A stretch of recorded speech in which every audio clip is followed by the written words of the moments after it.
is that you can obtain a culmen length, which is the dorsal surface or ridge of the upper mandible right here. And males have a longer culmen than females. I don't know if anybody's had the great opportunity to measure culmen on a live pelican, but they have a really sharp tip to their beak right here for catching fish. They know how to use it. That's all I'll say about that. In theory, it's a relatively simple recipe to meet American white pelicans' habitat requirements. They breed primarily on isolated islands, in freshwater, lakes and rivers, and forage in shallow areas. White pelicans are limited by the availability of remote nesting sites and rich foraging habits. They can, however, travel great distances from a nesting site for food, and we'll talk a little more on that later. Although white pelicans are somewhat adapted to changes in nesting and forage sites as a result of droughts and flooding, the largest colonies exist where their resources have been consistent and disturbance from humans or mammalian predators are rare. Primary wintering habitats are on shallow coastal bays, inlets, and estuaries where exposed loafing and roosting sites, i.e. sandbars, near foraging areas are available. Some white pelicans, including some in Washington, winter inland on large rivers, reservoirs, and areas below dams that remain ice-free.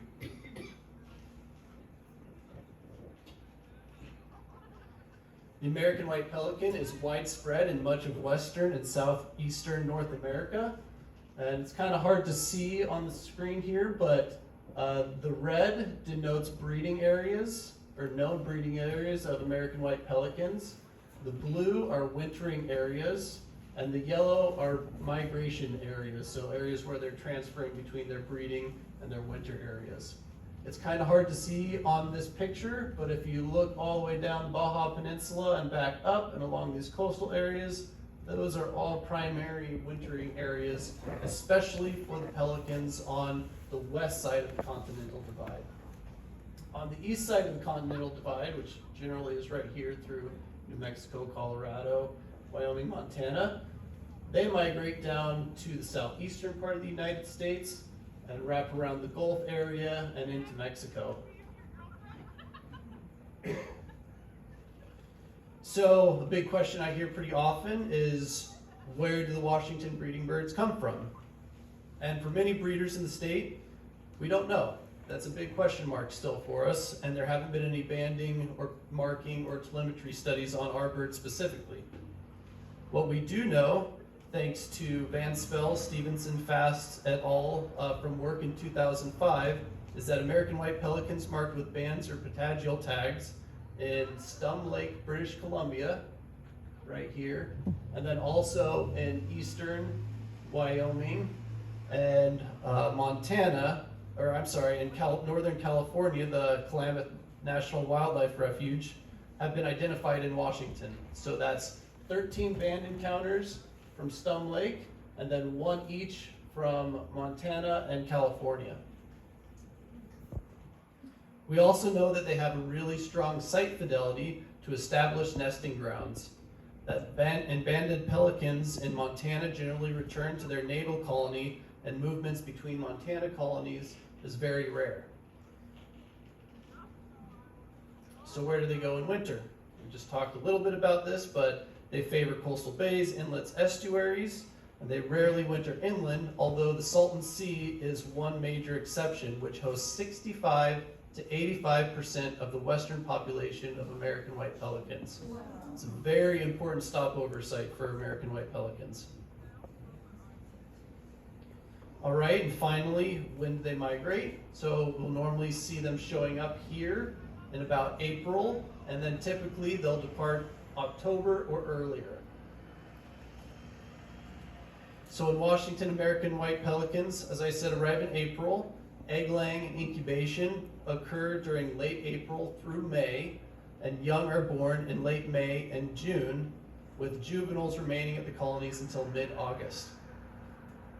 The pair chooses, for nesting habitat and nesting sites, the pair chooses a relatively flat nest site on gravel, sand, or soil near other pelicans at the same age of their breeding cycle. And then in drier regions, they nest among more sparse vegetation, and in more forested regions, they'll nest under trees and shrubs. Both sexes use their bills to rake up the surrounding gravel, and they'll create a bowl that is about 2 feet in diameter and up to 8 inches high. And at this stage of their nesting cycle, they are highly vulnerable to disturbance. It's very common for pelicans in this stage of nesting to abandon their eggs, to abandon their chicks, or abandon the colony if they're disturbed at this period. White pelicans are capable of breeding after the first 3 years of their life when they reach sexual maturity, and they're seasonally monogamous and will form new pairs each breeding season. When pair bonding, they court in circling flights, and in strutting, bowing, and jabbing displays at a chosen nest site. Typically 2 eggs are laid, but sibyllicide is common with the stronger and often earlier hatchling outcompeting, harassing, and sometimes killing their nestmate. Generally, only 1 chick survives. Adults share duties during the 30-day incubation period, and then both share brooding duties with hatchlings for about another 25 days. After nestlings are somewhat mobile, they form creches, which are essentially little nursery groups of young pelicans that are about the same age, just for added protection. Nestlings fledge after about 9 to 10 weeks old, and will start to join adults at foraging areas shortly after fledging.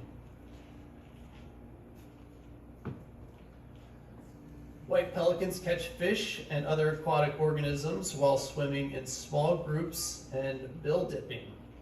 They scoop prey into their pouch like they're casting a net, and then tip their bill up and let the food slide down. They'll form lines to either drive fish into shallow areas and then increase their success in those shallower areas, or surround them in more open waters and increase their success that way. They will also skillfully pirate fish from their own kind, as well as from other birds like double-crested cormorants.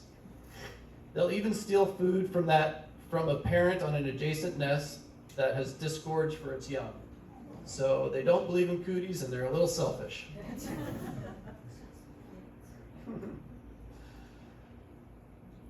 During the breeding season, they'll commonly forage at night and tend to catch larger fish than they do during the day.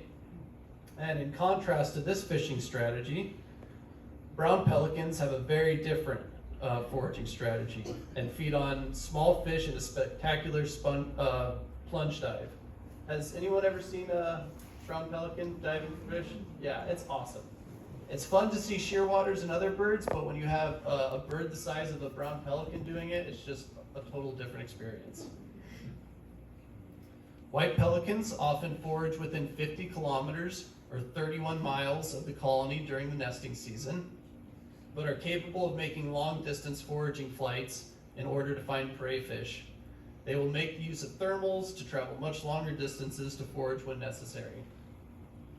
For example, Peyton et al. In 2020 recovered a pit tag or pit tags on the Badger Island pelican colony that were from Chinook salmon over 150 kilometers away, or about 93 miles away from the nesting colony. Telemetry studies of white pelicans in Nevada and Montana document regularly commuted round trips of over 200 miles just for a meal.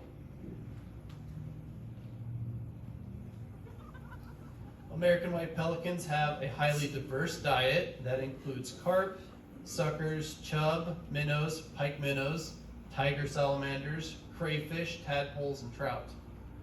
Although their diet may change based on water levels and prey species availability and abundance. Interestingly, they must provide roughly 150 pounds of food to nourish a chick from its birth to the time it's ready to forage on its own. Another good reason to just have one chick. Although white pelicans typically forage on species that do not bring them into conflict with fisheries resources, they are opportunists and do consume fish species of conservation concern at times. To illustrate the point of the opportunistic pelican, here's a short video, if it works, of a great white pelican or eastern white pelican that's native to Southeast Europe through Asia and Africa. Is it working? It's not working.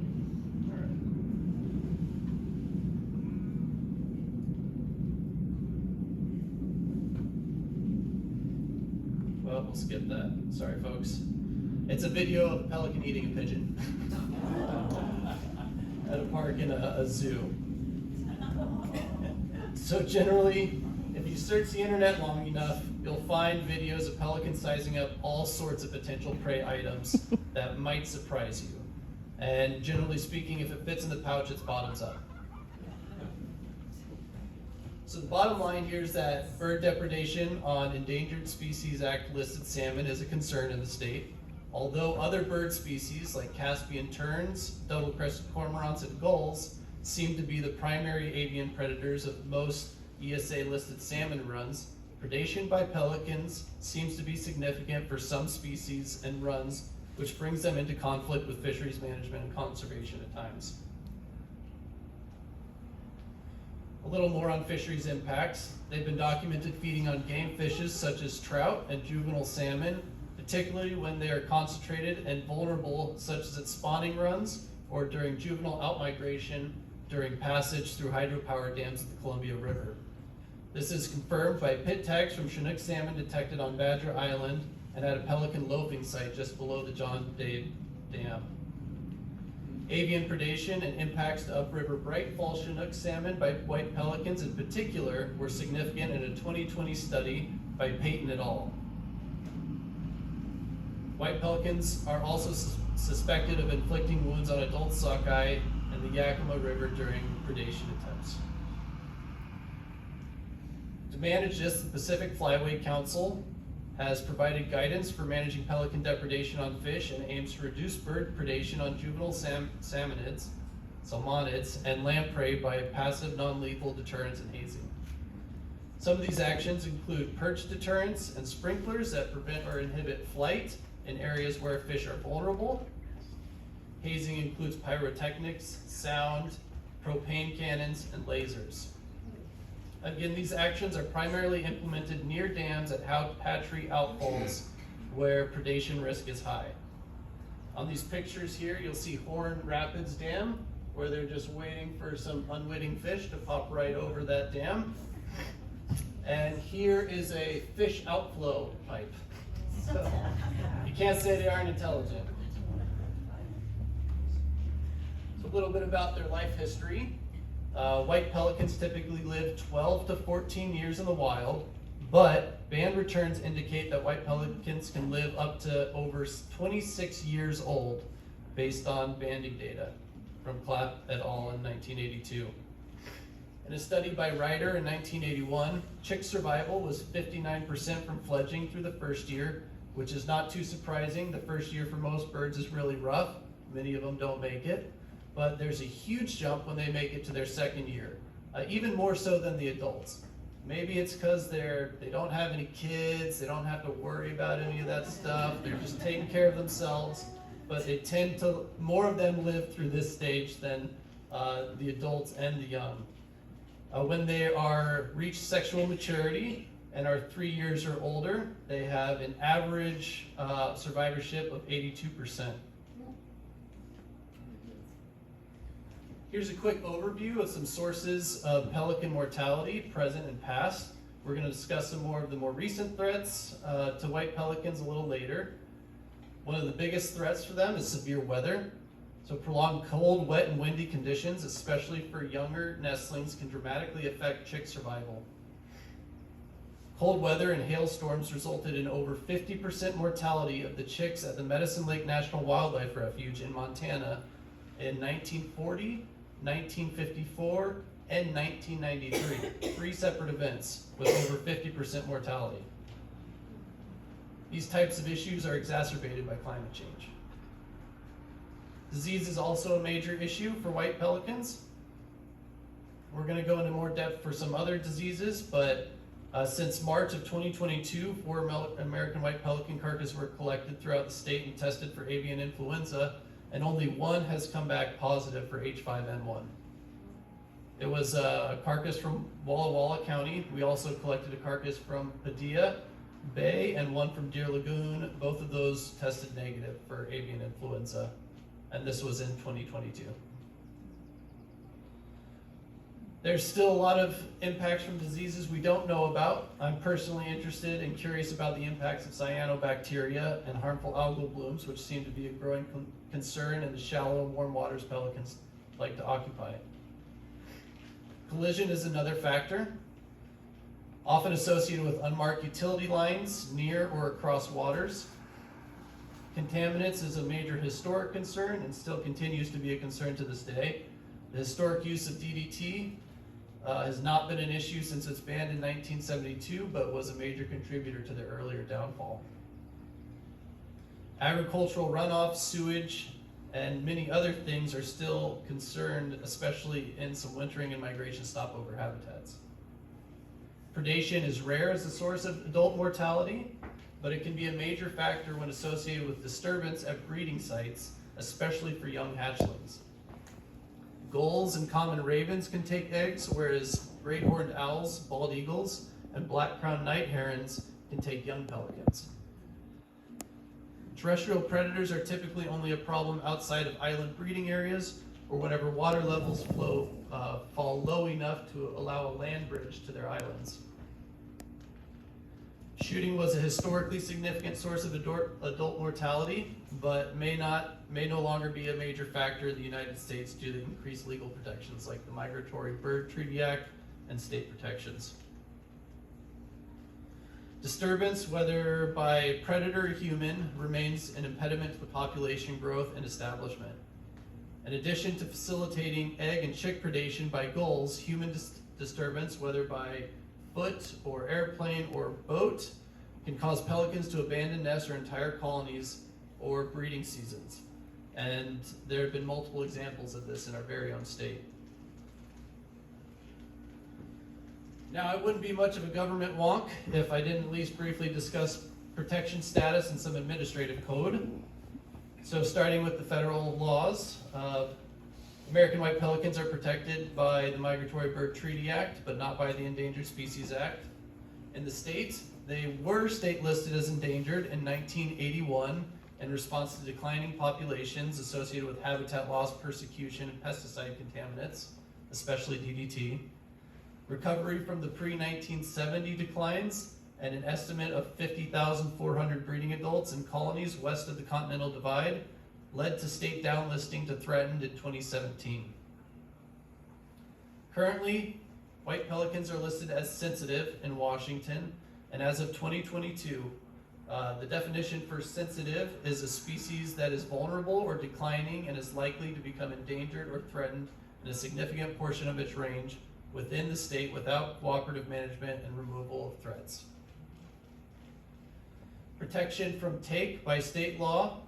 There's a number of Washington administrative codes and revised codes of Washington that essentially say they are protected from hunting, malicious take, harassment, or possession of parts, eggs, or nests, and it protects their nests and eggs from malicious destruction. The Department of Ecology Regulated Shoreline Management Act manages development of shorelines and filling of wetlands, which offers some protection of habitats. In addition to these, they're listed as a species of greatest conservation need in the State Wildlife Action Plan and are also a priority habitat and species for our PHS plan.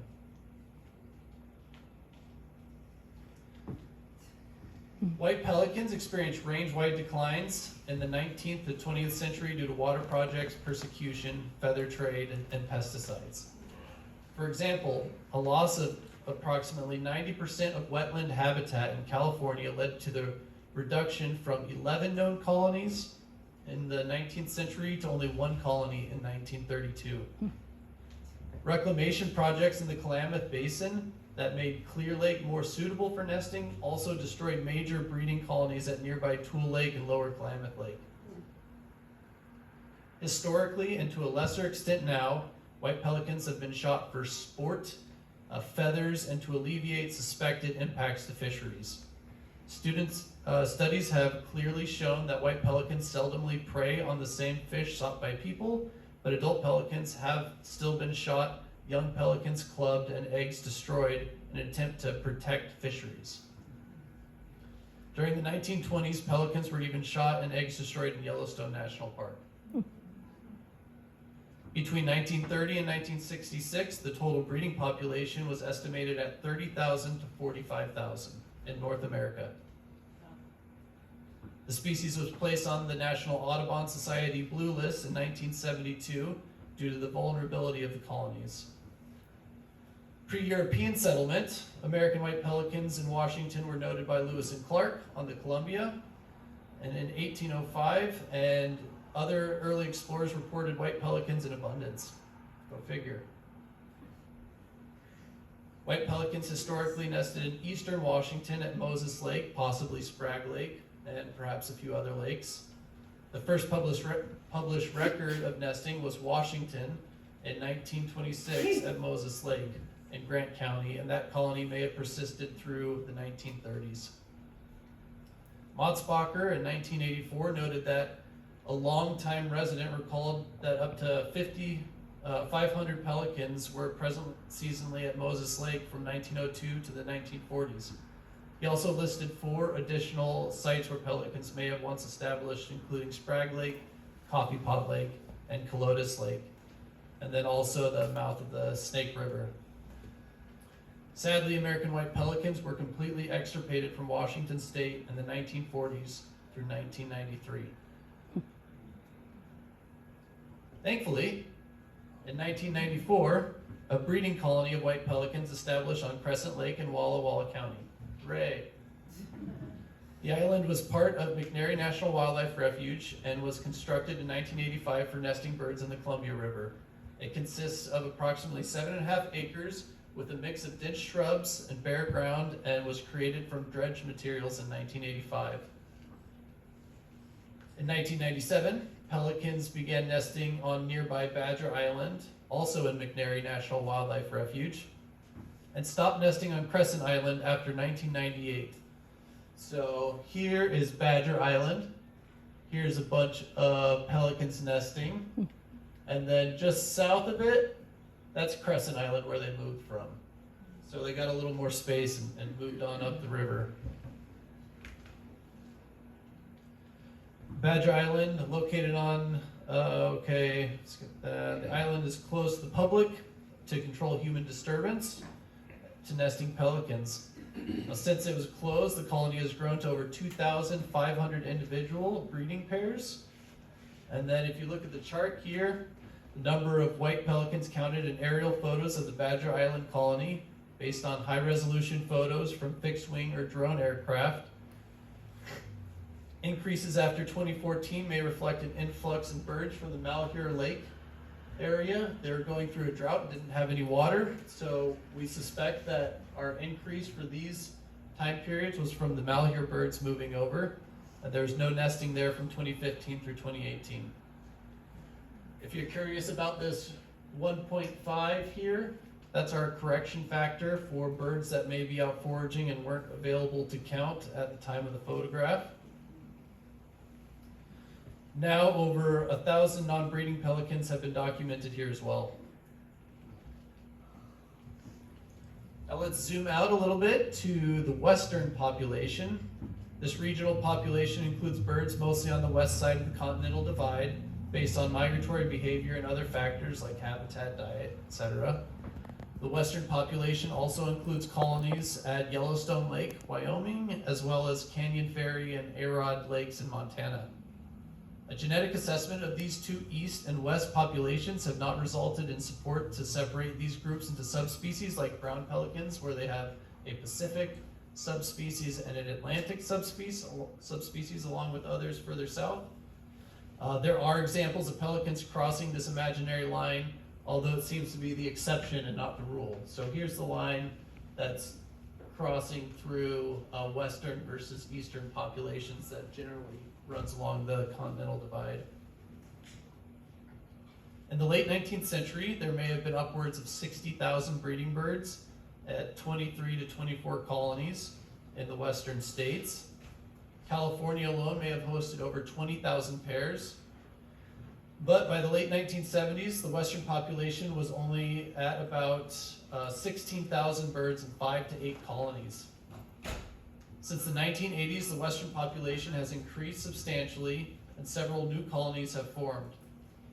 And you can see these new colonies right here on the map.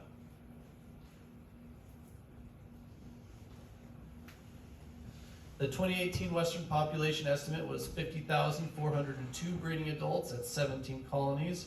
However, approximately 58.9% of the population occurs only at 2 colonies, and one of these, in Gunnison Island, is at great risk of falling water levels of the Great Salt Lake due to excessive diversions. Moulton and others in 2018 suggested that white pelican populations in the West are approaching carrying capacity of the habitat. Currently, there are less than 15 active colonies in the western population. Zooming back even further to the range-wide look at the American white pelican population. So these populations have largely recovered from pre-1970s declines, and recent USGS North American breeding bird survey data suggested an annual average increase of about 5% from 1993 to 2013, and an increase of 13% per year from 2005 to 2015. The number of known breeding colonies increased from 43 in the 1960s to 55 in 1980, while total breeding sites appeared to increase from 63 breeding adults, increased from 63,000 to 109,000. The total number of nests at 20 breeding colonies that were surveyed during the 1979 through 1981, and again in 1998 through 2001, doubled. The estimate for 1998 through 2001 was 134,000 breeding adults and a total of 157,000 birds. In total, fewer than 50 colonies may be active in any given year, and fewer than 20 have more than 500 nests. Only 4 large breeding colonies in the northern Great Plains account for 84,000 adults, which is over half of the total known population. So there's a lot of eggs in just a very few baskets. Let's not forget about the wintering and non-breeding birds. Increasing numbers of non-breeders have been noted along the Columbia River, the middle section of the Columbia River, the lower Snake, and the Yakima rivers, where they're often observed foraging below dams. Counts vary greatly during the summer, but peak numbers observed in late summer in the Potholes region near Moses Lake are up to 2,000 birds. A portion of these birds are likely from Badger Island, while others represent non-breeding offspring of the previous 2 years. A smaller number of pelicans overwinter in Washington. Most of these birds can be found on the Columbia River, particularly from Priest Rapids Dam to the Walla Walla River Delta, in concentrations ranging from 40 to 300 birds. Smaller numbers are found elsewhere in the Columbia, Snake, and Yakima rivers and on the marine waters of the western side of the Cascades. Parts of eastern Washington may be important in sustaining non-breeding summer residents and birds that have dispersed from breeding grounds in adjacent states and provinces. Now let's switch gears a little bit to look at some Pacific Northwest colonies. The first nesting record of white pelicans in the Columbia River estuary occurred at Miller Sandspit in Oregon in 2010. And these are images of that area. So here's the mouth of the Columbia. There's Miller Sands. Here's a satellite image of it right there. In July 2011, an on-colony survey on the island indicated a colony size of about 97 breeding pairs. A boat-based survey in April 2015 counted 261 adults and 144 nests. The colony was disturbed in early July 2014 by campers, in addition to chronic disturbances by river otters and bald eagles. 17 flightless chicks found swimming after the disturbance were taken to a rehab facility by researchers. The next 2 years, pelicans didn't show up. They didn't even try. In 2016, 492 adults and 351 nests were present in May, but the colony was abandoned in June. In 2017 and in 2018, the colony was again abandoned near the end of May, but many pelicans shifted to re-nest on nearby Rice Island by early June. Counts from aerial photos of Rice Island indicated that there were 102 breeding pairs in 2017 and 398 birds in 2018 following abandonment of Miller Sand Spit. In 2019, pelicans were present on Miller Sand Spit in early June, but no additional data were available. The most likely cause of this string of abandonment was human disturbance. Now on to Padilla. Before I get too far, I'd like to apologize to the locals for my pronunciation of Padilla. I know it makes me sound like I'm not from here, and that's true, but I can't seem to get my southwestern brain to say Padilla. So all the grace you can offer, I will take it. In recent years, there have been about 300 to 400 birds in this area throughout summer. In 2017, a new nesting colony formed on the Dredge Islands of Padilla Bay near the Swinomish Channel, and 18 chicks were produced. Hooray! Sadly, a year later, after nesting activities began, abandonment occurred around July 4th. There was no nesting activity reported there or anywhere in the Puget Sound region in 2019 or 2020. The colony formed again in 2021 with 40 to 50 nests as of 28th of June, but had abandoned the site by July 5th, though up to 300 pelicans continue to forage in Padilla Bay. Curious minds in the audience may have noticed a pattern of abandonment dates, and I suspect that fireworks displays and increased disturbance from holiday goers may be correlated with these events. One mortality was collected in 2023, and it was only sampled for avian influenza and tested negative. White pelicans have already been seen in the bay as of April this year, but no nesting activity has been documented. Now what you came for? The Deer Lagoon pelicans. I wish this slide was longer, but let's talk about them. We're here. So annual visits started in about 2016 of up to 200 birds. Typically they arrive in early April. There's already been reports of them hanging around. And they depart in October if they're holding on a little longer, sometimes sooner. No nesting activity has been documented here, but you can also see American white pelicans at Crockett Lake, Useless Bay, especially at the low tides where the water is a little more shallow and the fish are a little more concentrated. It can also be seen at Cultus Bay, and there's the occasional report at the Green Bank Farms Pond. If you want to increase your chances of encounters, most American white pelicans on Whidbey are observed south of Coopville. And then again this year, early reports from your very own Carlos Anderson, who I've heard is in the room here, saw them at the lagoon on April 7th, and they have been spotted at Lone Lake and Crockett Lake as well this year. Also, thanks to Carlos and others, 3 American white pelican carcasses were reported at Deer Lagoon on July 20th, 2022. One was collected for sampling and necropsy, although the cause of death was inconclusive and negative for avian influenza. So let's talk a little bit more about current factors that are affecting pelicans, white pelicans. Although they have recovered substantially since the mid-20th century, populations remain somewhat vulnerable. Key factors currently affecting their population include loss of breeding areas and foraging areas, disturbance of nesting colonies, disease, particularly white West Nile virus and botulism, and 4, increased severe weather due to climate change. While they can be relatively tolerant of humans foraging in loafing areas, white pelicans are highly sensitive on breeding colonies and prone to desert or leave eggs and young exposed to predators if disturbed by human activities. Outbreaks of botulism and West Nile virus can be a significant source of mortality for white pelicans.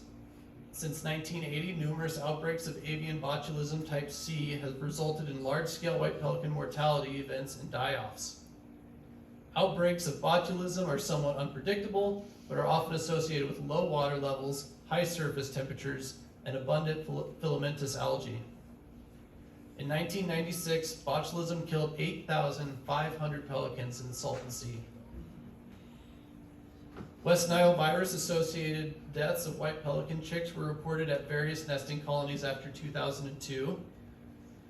West Nile virus was the presumed cause of over 9,000 white pelican deaths in 7 states between 2002 and 2003.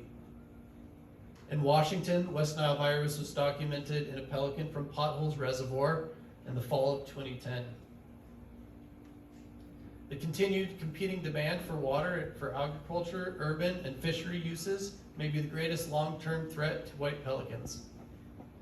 Water diversion and draining of wetlands for agriculture historically destroyed and degraded many traditional feeding, breeding, and loafing areas in the Pacific Flyway and throughout North America.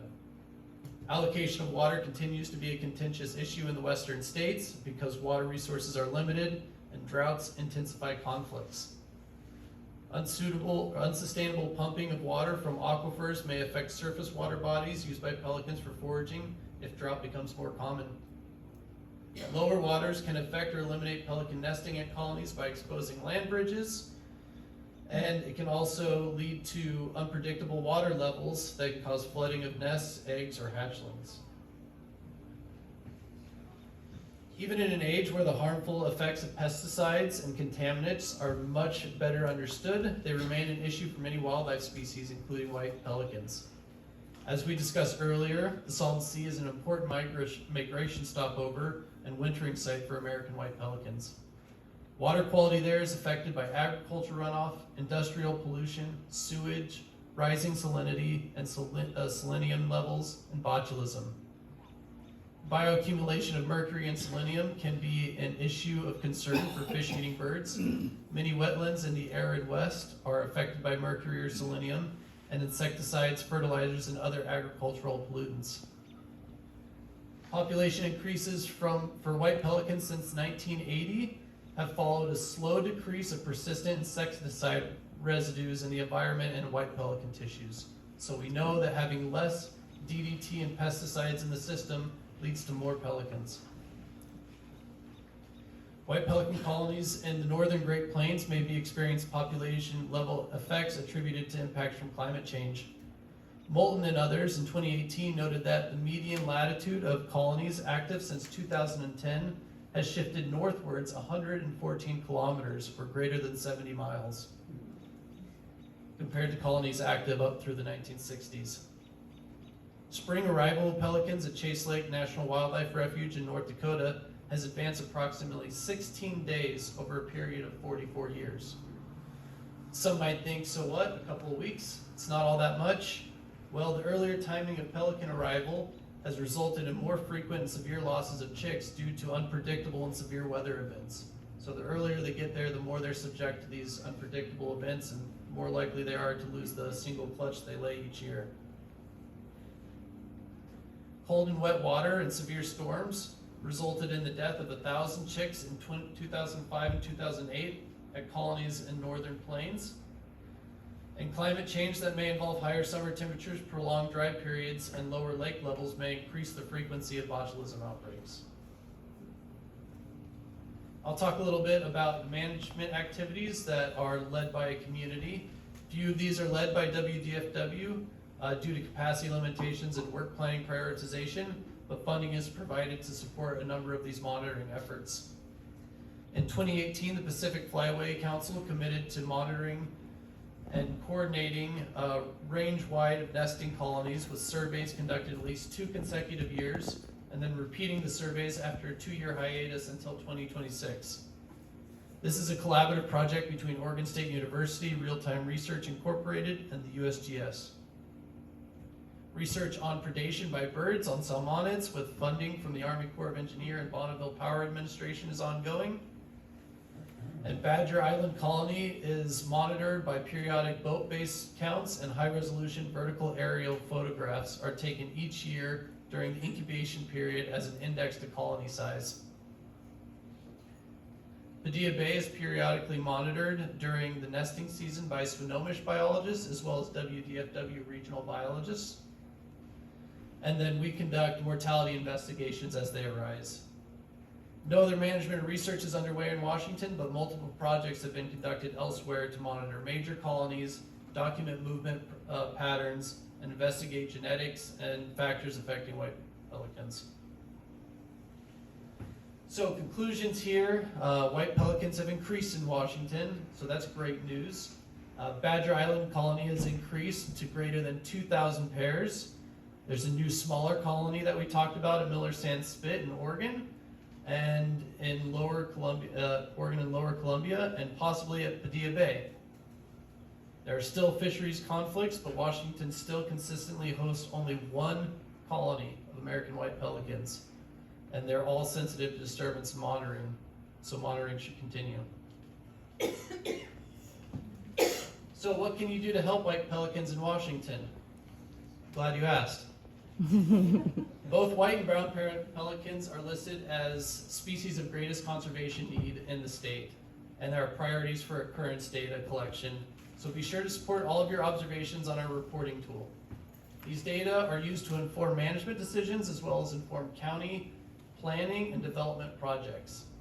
If you aren't able to use the WDFW reporting tool for some reason, be sure to report somewhere on eBirds so that your observations are being documented and can be utilized. Here's a link. I don't expect anybody to be able to type this in right now, but an easy way to find it is if you just enter into any search, WDFW report observations, and it'll be one of the first things that pops up. We could also use help reporting mortalities as soon as they're found. Sampling is only possible on accessible and relatively fresh carcasses, and by fresh, I mean eyes intact, moderate smells, not terrible, not severely scavenged, no obvious rotting or maggots, ideally within a 24-hour period based on the environmental conditions at the site. You can find our reporting tool in the same spot. Another thing that can be done is to not be a source of disturbance. Keep pets on a leash if wildlife are near. Don't approach closely on foot or in boats. Give wildlife more space than you think, and pay attention to their behavior to gauge how comfortable they are with your presence. Avoid fireworks displays, especially near nesting colonies and pelican habitat in general. I'm a big fan of celebrating our great nation's independence, and I think there's a fun way to do it that don't involve pyrotechnics near sensitive wildlife habitat. You could also always support the USGS North American Breeding Bird Survey efforts. There are no routes on Whidbey, but there is currently a vacant route in Warm Beach. So if anybody has some great birding skills or are good at birding by ear, that would be a real valuable place to invest your efforts and your knowledge and experience. Lastly, it never hurts to limit use and dependence on pesticides, many of which we don't understand the downstream impacts of very well. And I think we have time for questions, maybe. Yeah. Do you have time to show the 45-second video of Crockett? Yeah. It's good to know. It's pretty cool. Since the Audubon is here, I would love to show it. You can plug her in. Yeah, since you guys are here, I would love to show my 45-second video. I do wildlife photography, and I was out in Crockett Lake behind Kells with my float, and I got there before sunrise, about 2 hours before sunrise. It took me about 45 minutes to get out to where I knew that they were feeding, and I was lucky. About 200 of them landed right on top of me, and I was able to do video footage at least 15 feet away from me. And I took some photos, and it was definitely a once-in-a-lifetime thing. What's the title of your video? Is it Pelican Fish or Pelican 16 by 9? I don't think the video has a title, but there's two pictures in one video. You see all three there, Oh, okay. or just two of them? Okay, got it. It's a MOV. There it is.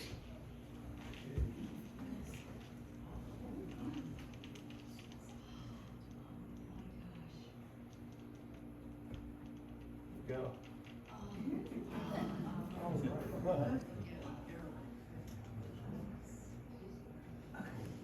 There's something good in there. So what are they pulling up? Little shiners, little tiny fish. Looks like seaweed. Well, they have to sift through it. They just can't get all the fish, so they sift through all the vegetation and they try to get the little fish. One of my pictures has a little shiner on it. Has a little fish. Why do they lift their wings up, all of them, from the back? But as he mentions, some of them are juveniles, and I did see some of them had black plumage on their heads, and one of them has a red belly. Okay. And that's the end of it. And then I have two more pictures. Very cool.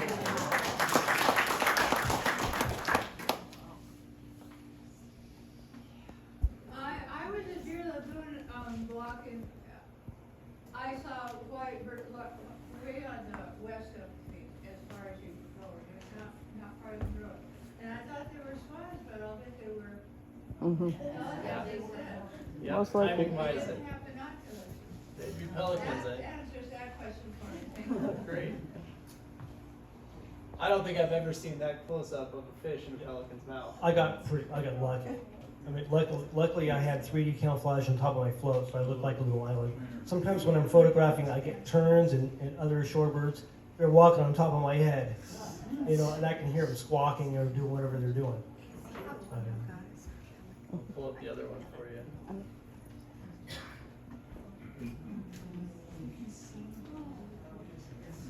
Wow. So Jim or James Forrest, who is speaking, is also the one who retrieved the dead pelican, very freshly dead, from Crockett Lake that you see in front of you that Matt Clope was able to taxidermy for Washington Audubon specimen collection. Yeah, I was out photographing, and I thought I saw a white kitchen garbage bag floating around out there in Crockett Lake, and so I had a few 4 more words to say, but when I got closer, wait a minute, that's no kitchen bag, that's a pelican. So I immediately called Sarah that afternoon and said, hey, you want a pelican? I know what it is. Very great shots. What's your name, sir? Jim. Jim. What's your last name? Yeah, so Forrest. So just remember, Jim is in DeForest taking pictures.